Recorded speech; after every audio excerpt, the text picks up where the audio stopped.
Namaste everyone, I'm Dr. Renee Mehrra. Today I'm talking to Dr. Somesh Kaushik, who's been practicing Ayurveda for over 4 decades.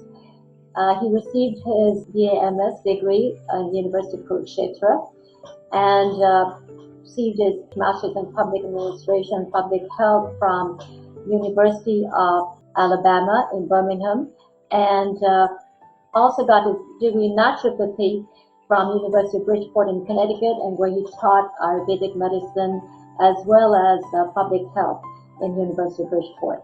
Thank you so much for joining us, Dr. Kaushik, here today. So tell us, let's go back to your childhood years, how they impacted you and molded you to this journey of healing and rejuvenation. Namaste, and thank you, Dr. Mehrra, for inviting me.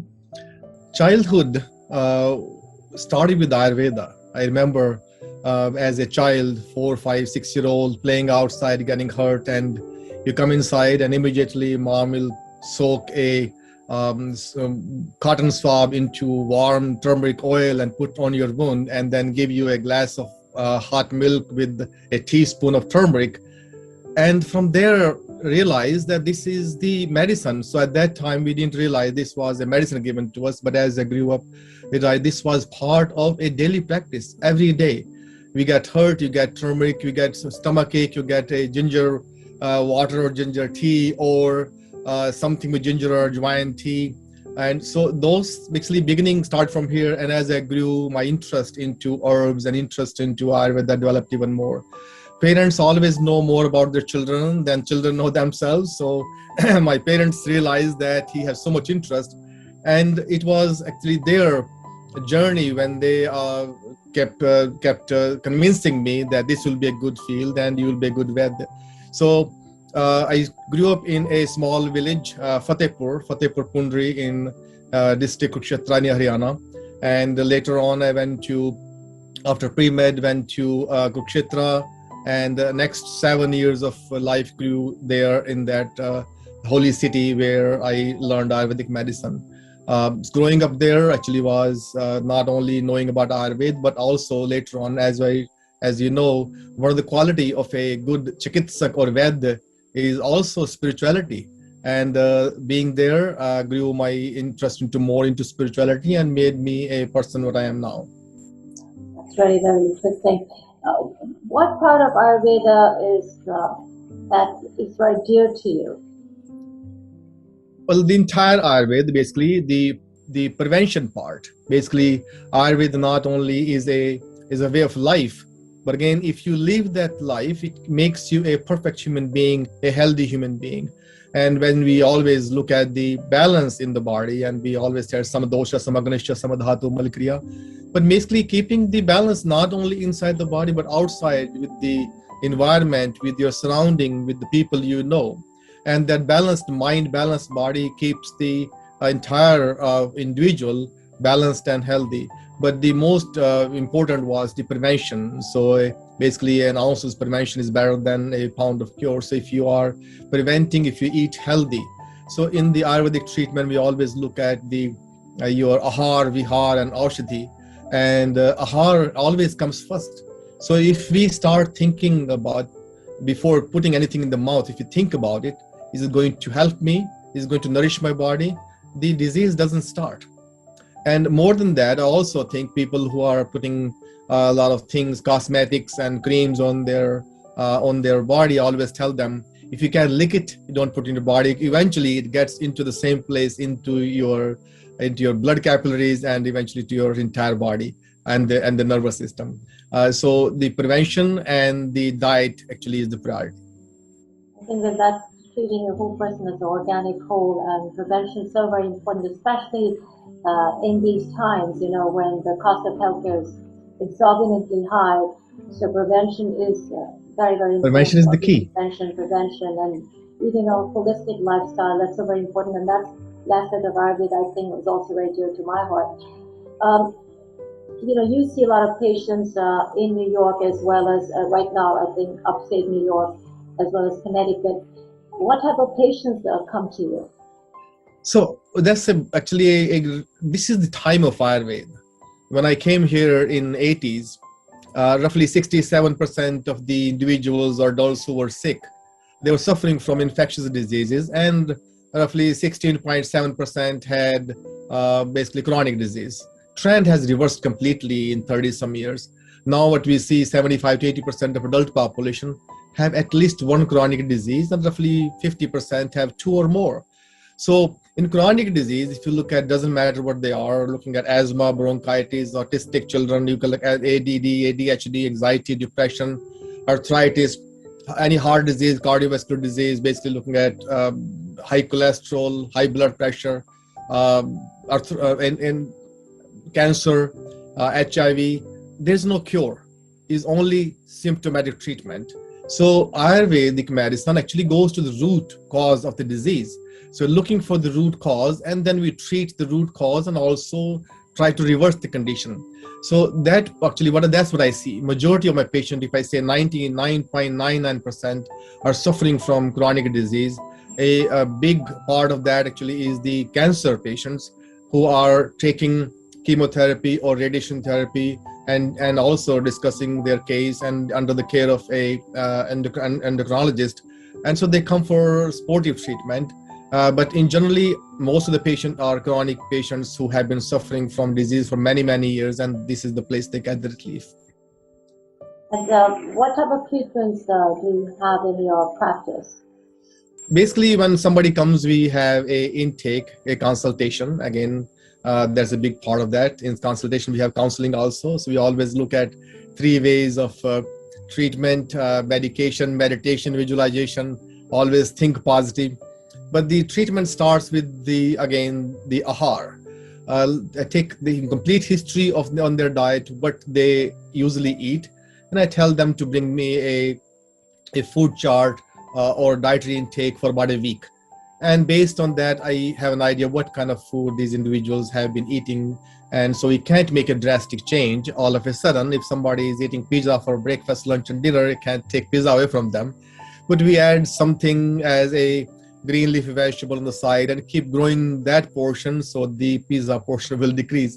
So ahar starts from there. Second thing, I always ask them their childhood, their teenage years, and their adult life. And my purpose of knowing that is where they grew up, what kind of house they were living in, what was their environment, and what kind of work they do. Many of the patients we are seeing now are coming with occupational background, which have been using toxins.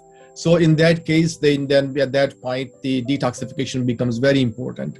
And so the panchakarma becomes important. So in generally, again, the treatment is all Ayurvedic, more herbs, but again, it always starts from the diet. Reason being, not only it is easier to get from the diet, but also the food grown locally works better with the person. If we look at the Pancha Mahabhut theory, basically looking at the ether or space, basically Akash and Vayu and Agni, Jal and Prithvi.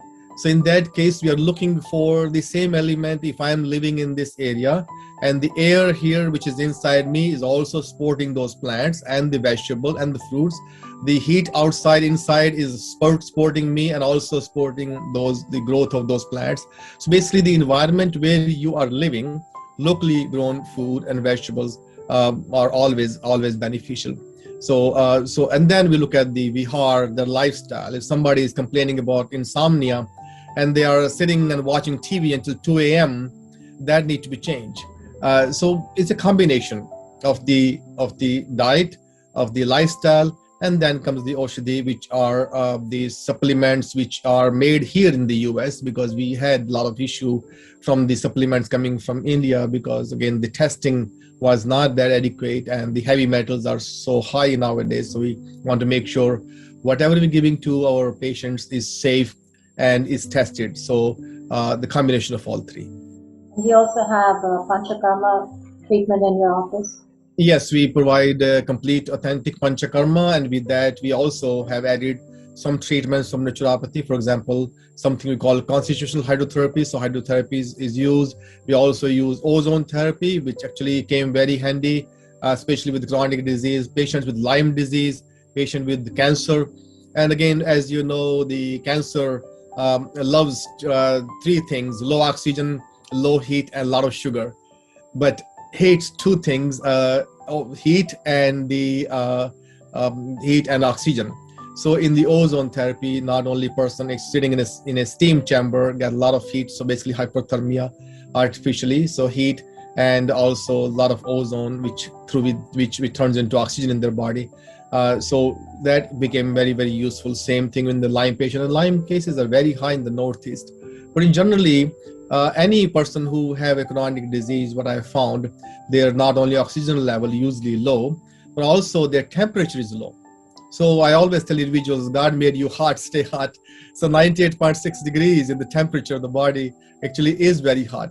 And people are used to eating cold food, frozen food. People love ice cream even in the winter. And again, they will have sandwiches, or they start their day with the cereal and cold milk.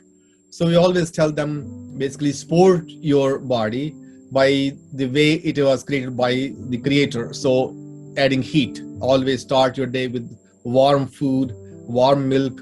Golden milk is becoming very popular. So there are so many things which we can do with Ayurvedic treatment, but basically with all the therapies we always suggest one thing: support this body by adding heat to this body, also nourishing, which are warming food, and also thinking positive.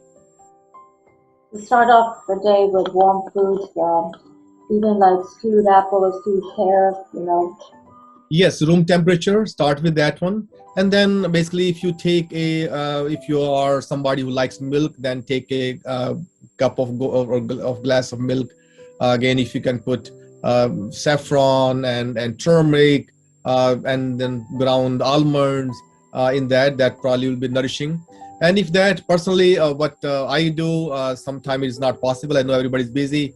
We always have leftover lentil or dal from the previous night. So basically, I just warm it up and add a tablespoon of ghee, and that starts my soup. And so I start my day with the soup. Never cold, even not in the winter. So I'm a pitta kapha, so I don't want my kapha to aggravate. Especially this is the time of springtime, is the pollen started already. So for that is very, very important. Then we have these soups. A lot of ginger is used. So basically that is the first thing. Always start your day with something warming, especially after almost 12 hours of fasting. Intermittent fasting is becoming popular, but in generally we fast every night.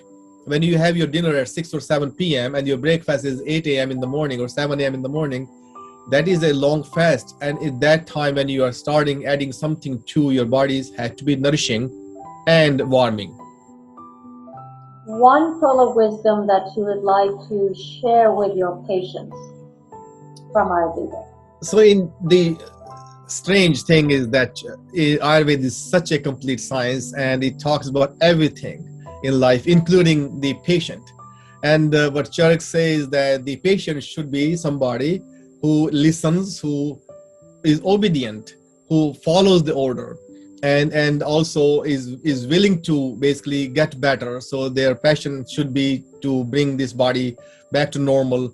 And considering that in mind, obedience is something I would like to tell. So I encourage the patients, especially here in the West, to do your research.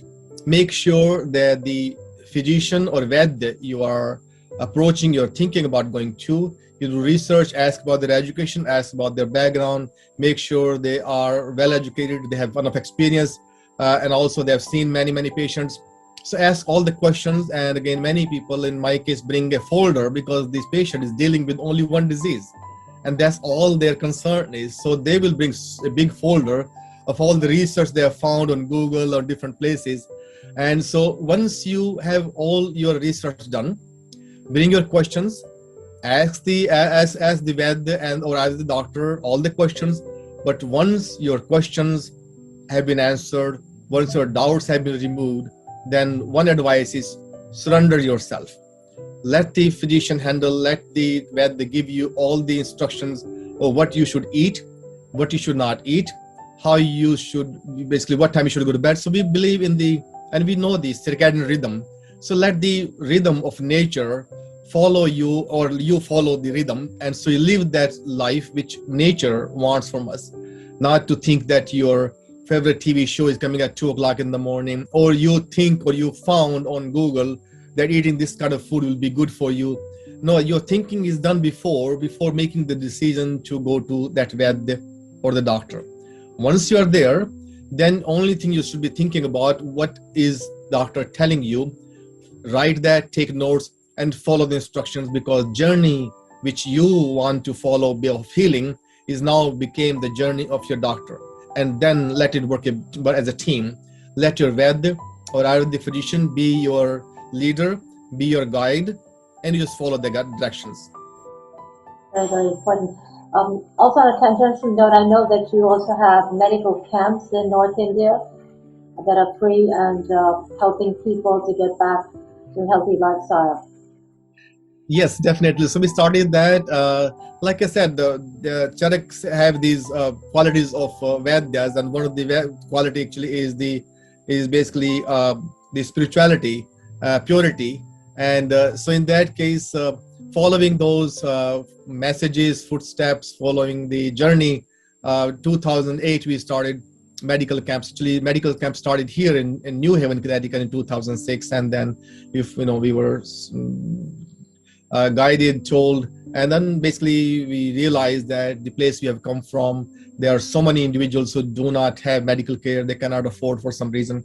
So we started going to India in 2008, and then every year we go 2 or 3 times, offer free medical camps in rural areas. Started with Haryana because we knew the area, some part of Punjab, some part of UP, Bihar, and then we went to Orissa, West Bengal. So the last year we were supposed to go to Madhya Pradesh, couldn't go because of COVID. So actually we are thinking about restarting, but now we are actually telling individuals. So it's a lot of temples in India or places of worship which were people who were not coming because of COVID. So we are sending a message, any of these families, any need help, you contact us. We can do a Zoom call, we can do a WhatsApp call. And once we look at the person, we can't feel the pulse, but at least tongue can be examined. And then we will make sure we send them the supplement. So generally, when we offer that medical camp, many of my friends who are my classmates, they come to help. My wife is also a naturopathic physician, and so she has been practicing Ayurveda with me for many, many years, and now she has separate practice. Our children are in the same field. My daughter is also a naturopathic physician. Younger one is in the final year. Son is also in Ayurveda. Actually, he's a biomedical engineer by background, and then went for public health and got his interest into. So the whole family is devoted to that journey. So we go there to offer something which we have and which we can for many individuals who are not as fortunate. It is not a favor to anybody. We are favoring ourselves by giving ourselves that opportunity to serve others. So if anybody who's listening and knows, please contact us. We will be there, or if we're not there physically, we can provide help, and that has been a great journey. Say the unconditional service is so very important in our lives, and we could receive a lot more. So yes, it's good that you're having these annual medical camps for the underprivileged. Lastly, what would be your advice to Ayurvedic practitioners who are just starting out in the United States? This is a land of opportunity. One thing is you be confident in yourself. The education you are getting from your Ayurvedic college or Ayurvedic school have so much information. Sometimes we doubt because we run after the science. This is not scientifically proven. What we find after coming here, our ancestors, our rishis have written the information put together for us into the Samhitas that is much beyond and much more than what you find in scientific evidence. So what we are finding here, if you're looking for research, you're finding what is written there was so accurate. So just follow that. Later on, you can add science to that. So basically, if somebody is having difficulty handling the stress or not sleeping, and we says, well, take for example, ashwagandha. Well, now the science is finding that it's going to increase your serotonin level, is going to produce melatonin, is going to be providing so much, is a great adaptogen. So trust that has been tested over and over and over, and after the many thousands of years of tests, that is still existing. Follow that. So that's one thing. Second thing is, looking when the church mentioned the 4 main or for Chatushpad of the healing and Ayurveda, they are telling the physician is the main part of that. Again, that is the bulk of it, because depending upon the knowledge of the physician, depending upon the practical knowledge and also the education of the experience of the physician, depending upon the purity of the physician, everything is all the outcome is in his hands. So basically, if you are pure and just trust in your own and believe in your own self and follow the instructions provided to us by our rishis, then you have no problem. Other thing is that continue your studies. The reason being, once we have BMS or MD, don't think that is going to just the end of it. Education is learning. Every person who comes, make sure you're a good listener, because many times our patient tells us the root cause of the disease. So in that case, when they are telling you, listen and find some reasoning what could be happening. I had a patient with the Lou Gehrig's disease, no treatment for that. Patient had been to UConn and Yale, and he comes and thinking that there's nothing. He was told you have 6 months to a year to live, and he comes with a big folder of all the research and all the medications they have taken. So I asked the history, what you have done, and he tells me, I've been going, doctor, no, what you were doing before. And he says, I was a supervisor. Supervisor where? So finally he tells me he was working in a molding plant which makes the siding of your house, plastic siding. So my next question was, were you using the protective equipment? He said, no. Well, found later on, his lungs had so much of the plastic fumes that this toxicity of that caused the condition. And that's where we start detoxifying. So of course, Panchakarma came handy. And now we have so much research with us. We're finding out there are many other supplements which have now extracts of the Ayurvedic supplement, and we use extract, and slowly, his body function, especially his upper extremity was not working. They start working, and it was amazing result. So this is just one example. There are so many. So even with our background, the continuation in our learning process should continue. We should do more research, find out what others are doing, networking, and that's why the associations like AAAP come, connecting with other people. And because through these associations, we'll find out other people who are doing research, we connect with them. If I'm doing something, somebody else will find out. If they are doing something, I will know from them. So joining our associations and basically working with them and connecting with other people in the group so that we can serve the humanity. We are here, many individuals are sick. Like I said, there are so many individuals who need our help, especially chronic disease is so high. And especially this time of COVID, we see the importance of the immune system. And what we realized that the Ayurvedic supplements worked so well that not only it was able to prevent many of the patients by boosting their immune system from getting sick, but many who actually were infected, it actually treated them. Of course, again, CDC said there's no treatment, and so we tell them we are boosting our immune system. It worked. So my advice would be, even though you had a great knowledge, trust in that, but continue more and more and more, and connecting with other physicians or Vedas, because we do need more research. And like I said, we have a clinic in Fairfield, Connecticut, and we have one in Cross River, New York. The New York City has been closed temporarily because of the COVID. But again, anything we can do for any of the patient, any physician, Ved who are here or who are in India planning to join us here in the US, is a great place to work. But one more thing, basically, you need to know our limitations. If something is beyond and outside of our scope of practice, then we also need to learn to refer that to somebody who can handle them well. Again, thank you. Thank you very much, Dr. Somesh Kaushik, for your valuable insights. I'm Dr. Renee Mehrra. Thank you so much for watching.